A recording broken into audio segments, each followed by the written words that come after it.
One is your destination for the day's best sports shows. Tune in for the biggest personalities on the biggest stories, and don't miss us on The Herd weekdays at 12 Eastern. Catch it all right here Monday through Friday on FS1.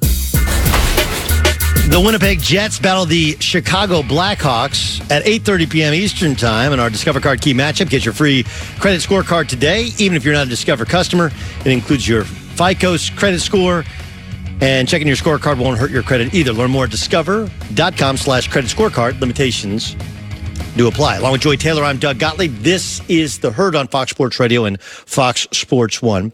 So yesterday it was reported that John Calipari, Kentucky's head coach, had turned down an offer, 6 years, $48 million to be the head coach of the UCLA Bruins. And then later in the day, it had been reported that John Calipari agreed to a lifetime contract to remain head coach of the Kentucky Wildcats.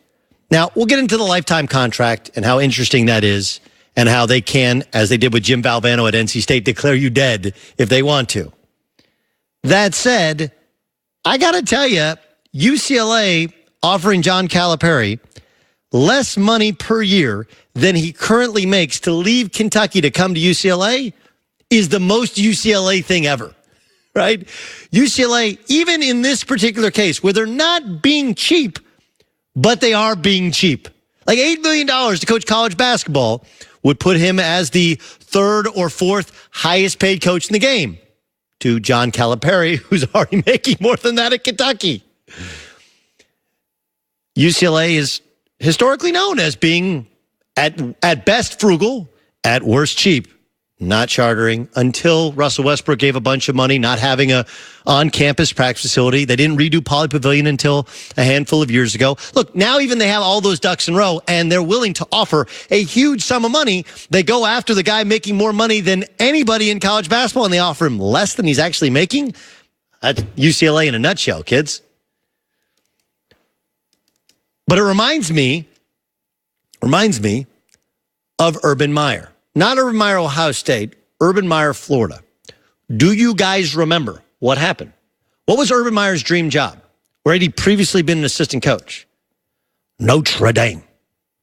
Notre Dame.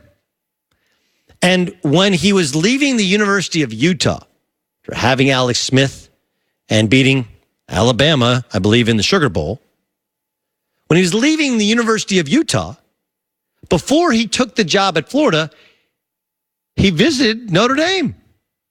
They flew him in, probably on that plane that has the dome on the side, and they showed him around. They brought him up to the president's office, and they made him an offer to be their head coach for $2 million. So he got on a plane, and he flew to Gainesville, and Jeremy Foley, the athletic director at Florida, made him an offer to be Florida's head coach for $4 million. So in addition to the fact that Notre Dame has to recruit more prestigious student athletes than Florida, and they run the risk of being an independent and the uphill climb of all the history of Notre Dame, the ridiculous expectations, the difficulty in getting kids in and keeping kids in school. In addition to all that, they didn't understand the market rate, and they offered him half of what he was able to get at Florida. And look, once he got on the plane to leave, it was over. But the point is, if you're going to make a home run offer to your dream candidate, you got to make it a home run offer.